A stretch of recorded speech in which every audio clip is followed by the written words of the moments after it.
And there's Patrick. So Patrick is our resident Norrøna expert. We've been working with Patrick. Boy, Patrick, I think this is the fifth year we've been chatting with you about Norrøna products. And your ability to give perspective, not only as somebody who goes to Norway and truly nerds out with the designers, but somebody who's an avid user of these products. It's really fun to get your perspective on Norrøna as a brand and also these products specifically. So welcome, Patrick. Oh, thanks, Marshall. Yeah. Always look forward to fall to chatting with my fellow gear geeks out there. So thanks for having me. And Patrick, what is your, just give us a little history of your experience with Norrøna. Yeah, so I've been with the brand 5 years now. I started out in the shop, which I'm sitting in the back of now, the first ever shop in the US here in Boulder, Colorado.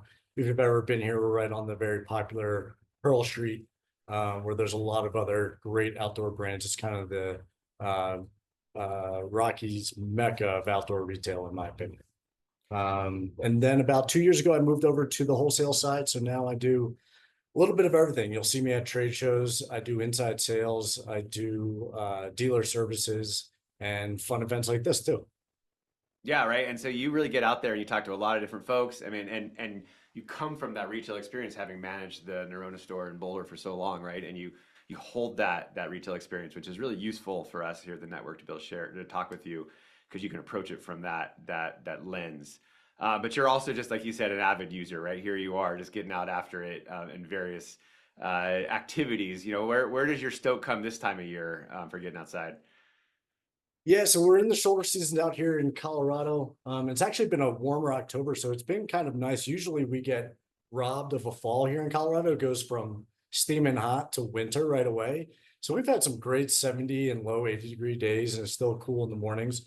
But this time of year, climbing. I just got into hunting this year, so this is my first year learning the ins and outs of all of that, chasing elk around Colorado all of September. And now duck season's about to kick off, and goose is about to start. So I've got to get into I got to start training for all of that as well. But normally this time of year, I'm climbing and training for climbing season too. Now that the temperatures start cooling off quite a bit.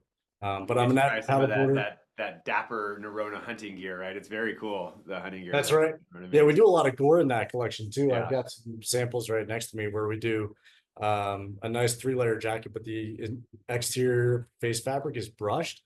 So we built that for anybody that needs to get nice and close. Like, and I'm an archery hunter, so I appreciate having a GORE-TEX piece where I can creep within 10 to 40 yards of an Yeah, elk right. So very being quiet. quiet pieces. Yeah, you can't have that firm nylon that we might want in skiing and or alpine climbing at all. Yeah, Um, exactly. But yeah, looking forward to the snow piling up. We might even get snow here tomorrow. So nice. yesterday was 80 degrees here in Boulder, and tomorrow it might snow. So that's classic shoulder season in Classic shoulder Colorado. season in Boulder. Now you don't always you aren't always in Boulder.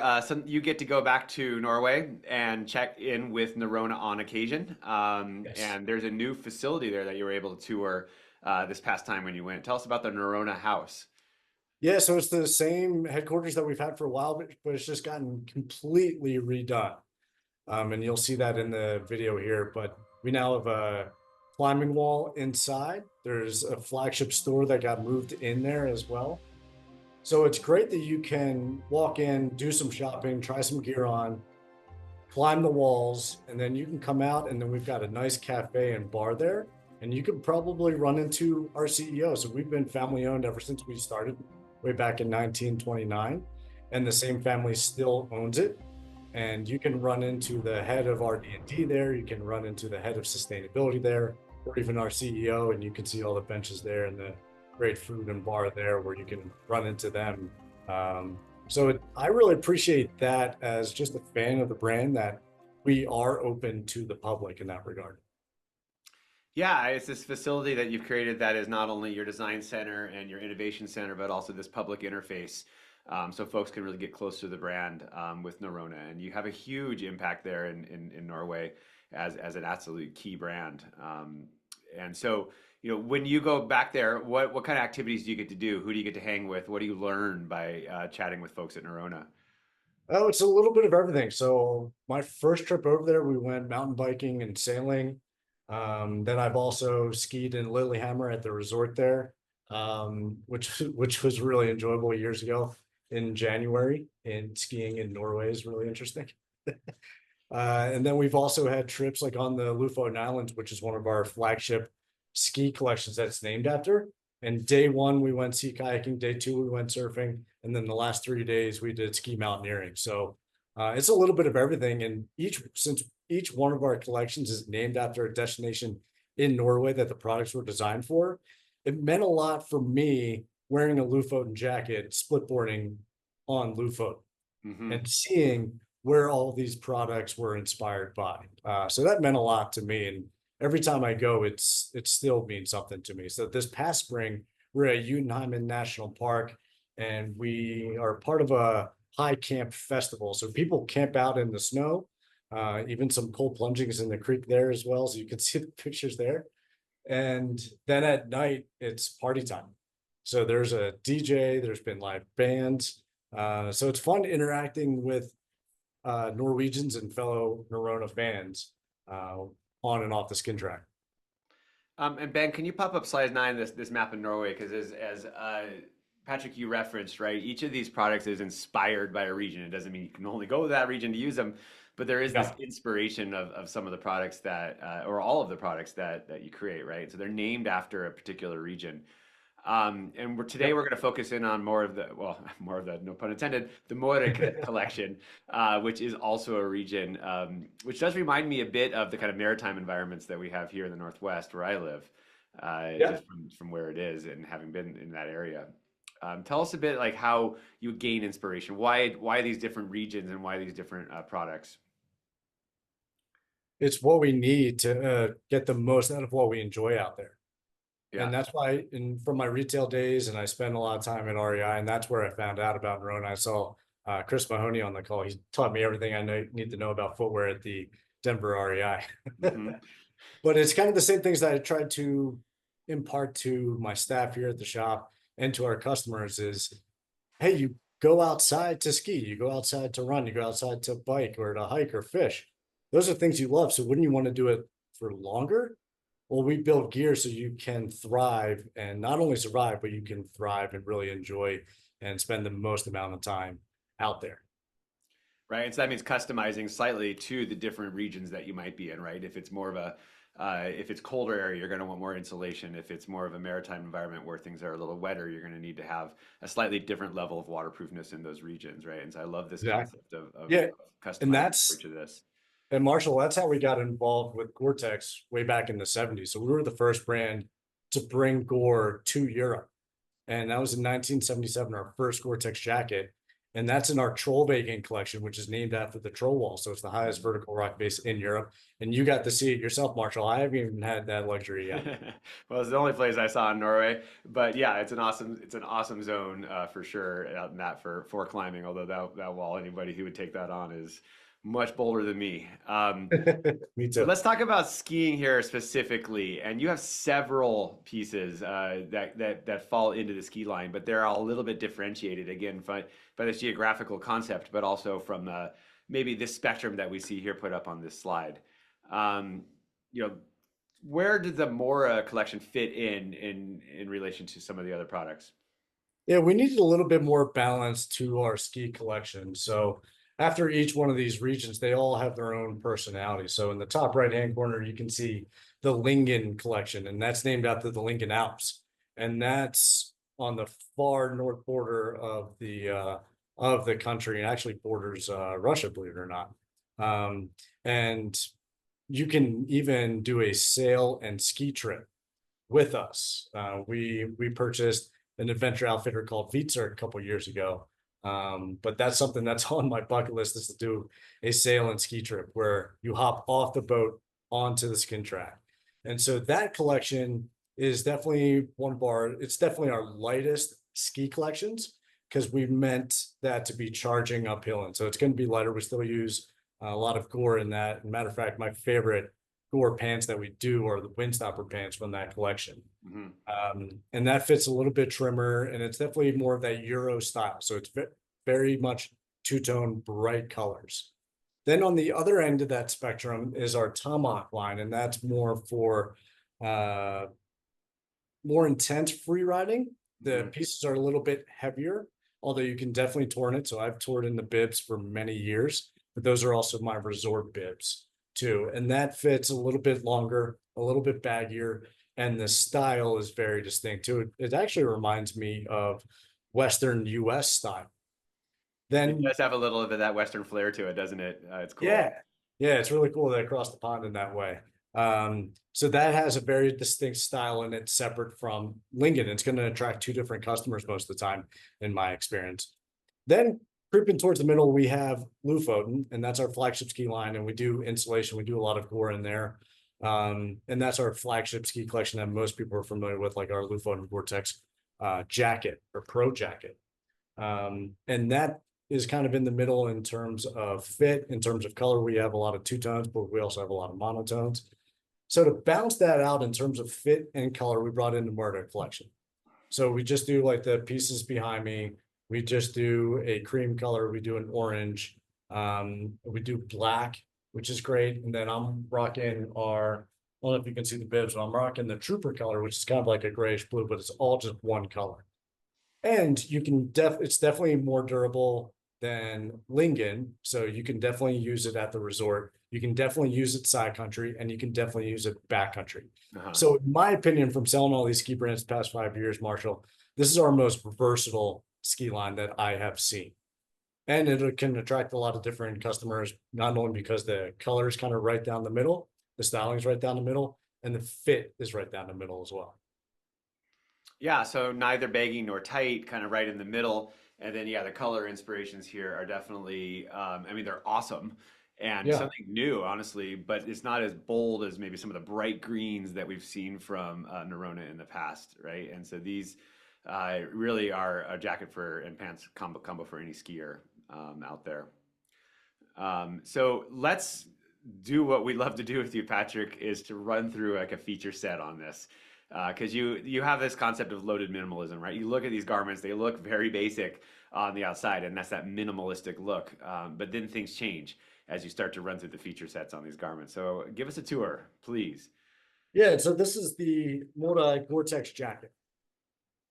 And so even though the naming scheme might be very foreign to you all, because you might not know the collections, maybe you've never skied in Morta, but it's like, oh, that's a GORE-TEX jacket. I get that. Right. So our naming scheme doesn't get too exotic with all of those. So as this being our most versatile ski collection that I have witnessed, this is only going to be 40 denier. So it's durable enough that you can take it tree skiing at the resort, but it's still going to be lightweight and packable that you can take it into the backcountry or the side country with you. And it's only 17 ounces for the men's jacket. The women's medium is 15 ounces. And Which is amazing because it is a slightly longer cut jacket, right? You're not skimping on the length on this jacket by any means. no, exactly not. And yeah, I need to get a bigger camera or something. There you go. But you can see, yeah, that length. Yeah. Yeah, exactly. And just to provide some perspective, so I'm wearing a size small both in the bibs and the jacket. I'm only 5'9", I'm only 160 pounds, and I have a -2 ape index. So I've got some pretty short arms compared to the Norwegians who modeled this to get the fit right. But the small fits me really well. And I'm just wearing a light kind of base layer material underneath, but I've definitely tested this out with some of our mid layers. We do synthetic, we do down. I've tried it all, and I'd be happy to wear all of these underneath.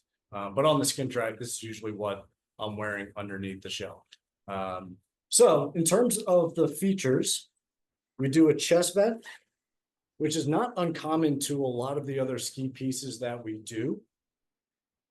Like the Lofoten GORE-TEX Pro jacket, which we've talked about many times on here, that has a vent with a pass-through pocket. Yep. This one, it's an open vent, but it still gives you access to an interior pocket.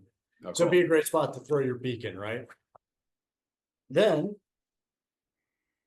more venting. We still have the classic pit zips, but Yep. we do a double zip, which I'm Yeah. a big fan of. Yeah, because I've talked to customers and they prefer just either a top or bottom. So for the designers, like, well, we're just going to put a double zip in there, and that's So gonna both. make it So you can zip up from the bottom or you can zip down from the top, right? And that gives you zipping options, which can be kind of nice, like on the chairlift, just depending on which way you want to go. Yeah, exactly. Because I've worn plenty of jackets where I've had to bug my neighbor on the lift with me and being like, hey, sorry to bother you. Can you zip this for me? But I really like that. Just like on all of our other ski pieces, we do these hand gaiters, Yeah. right? So as a knuckle dragger, split boarder like myself, I do spend a decent amount of time in the snow. But once I pluck my hand out of the snow, I don't have to worry about snow getting down into my sleeve. Oh, that's such a So nice add-on. yeah, so I really appreciate that. Or because of how lightweight and packable this is, Marshall, you can easily bypass this, and there's nothing stopping you from this being your emergency shell in the summertime, Yeah. right? Or your rain jacket for the rest of the year, especially with the kind of moderate colors that we have. I would not hesitate wearing this around town in Denver if I'm taking a Yeah, white. and this is Right? using a 40D nylon face, so that is going to be Yep. the lighter end of things for a ski piece, along with the CNIT 2 backer, which is our Yep. recycled and solution dyed open backer. So this is really a lightweight material, right? A lot of ski pieces we start to see brushed polyesters as a backer, which is excellent. But for customers who want truly just a shell, this would Yep. be a way to steer them, and you're going to optimize in breathability as well by having sort of this more minimalistic shell. I mean, not minimalistic in durability, but minimalistic in feel. And that's kind of unique in a ski piece to go with a 40D nylon CNIT 2 backer. Yeah, exactly. Because we want it to be versatile, right? And that's Yeah. where, telling a lot of the customers, my staff here, that's one way to push Norrøna's value, right? It's like, oh, well, you don't have to buy 4 rain jackets. You don't have to buy 4 GORE-TEX pieces. You can buy one. And this would be my choice to get as just one piece if you're just getting into the brand. Going back into the features briefly, we have the kind of the resort pass pocket up here, where a lot of people use this for cell phone or chapstick. So that's on the shoulder there. Then 2 hand pockets that are up a little bit higher. Mm-hmm. So even at the resort or even on the side country or back country, and you're wearing a backpack, and you can't use hand pockets down here. That's why we put them up here, right? Right. Where you're wearing a harness. Speaking of which, this is also a double zip. Nice. So again, going back to the versatility, hey, if you're an alpinist, this would be a really good emergency shell or go-to shell or an ice climber. This would be a really great piece to have. And we even have an attached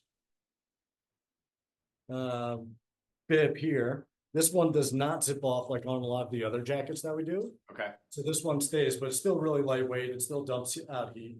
You have sticky silicone in the back, so it'll stick to the back of your pants.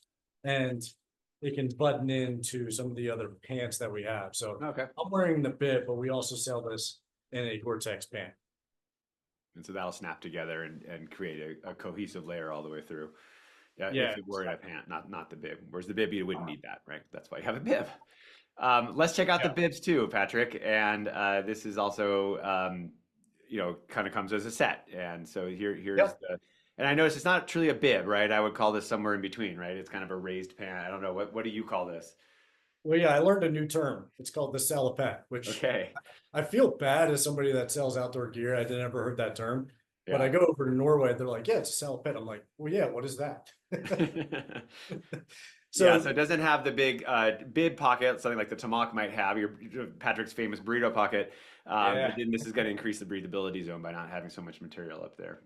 Yeah, so we still do a traditional GORE-TEX Pro bib in our Tamok collection.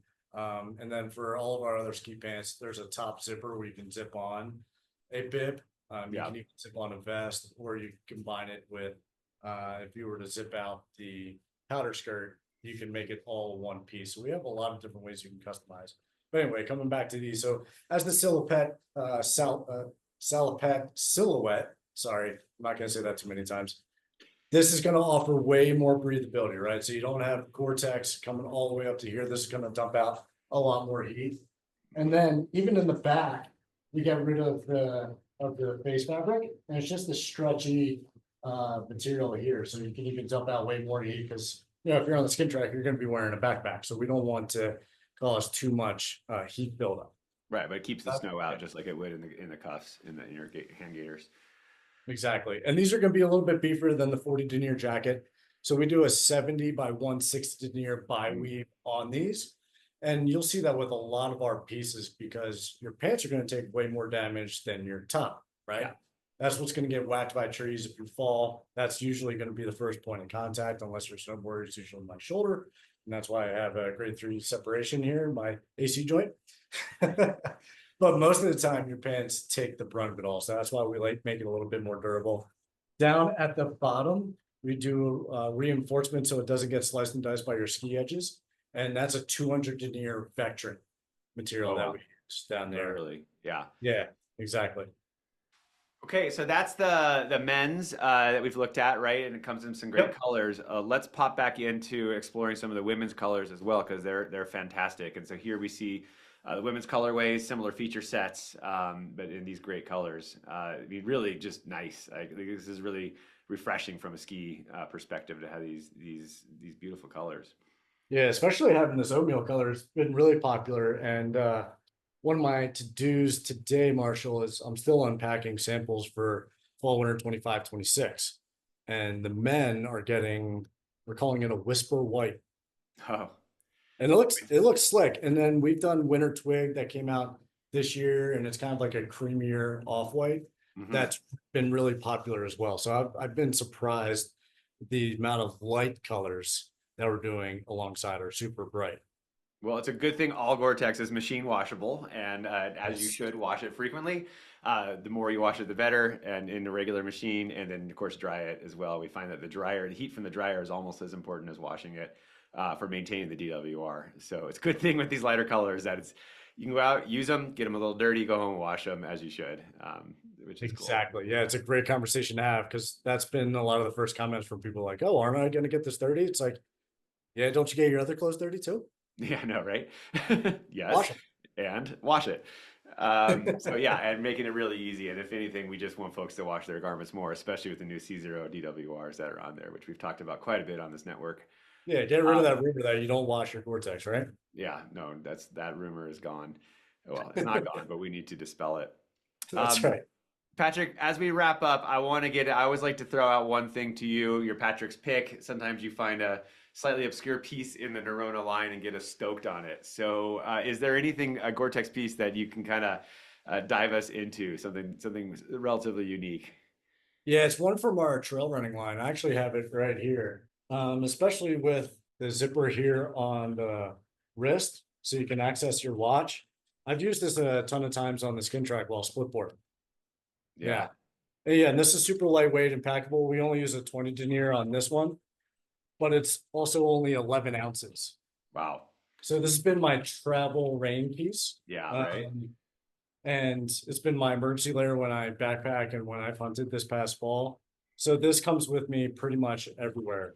Yeah, so because of how lightweight this is, we didn't want to put pit zips on it, right? Yeah, no. Because if you add zippers, that's going to add weight. Great. I mean, we can see some of these features, and this is the Senya trail running piece, right? And it gets into Yeah, this fitness for use concept that Gore really likes to dive into, right? We create products that are fit for use.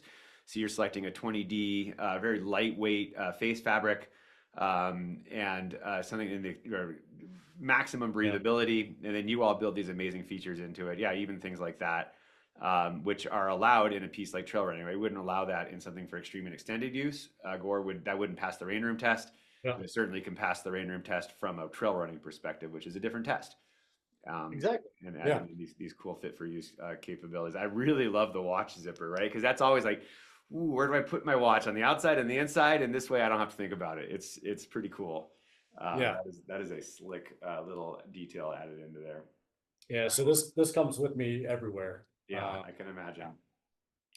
Yeah. Well, Patrick, thank you for touring us through these products today. Thanks for giving us a little intro into Norrøna. It's just a super cool brand. Thanks, Patrick, for talking with us. Thanks to you all for joining us this morning. Thank you.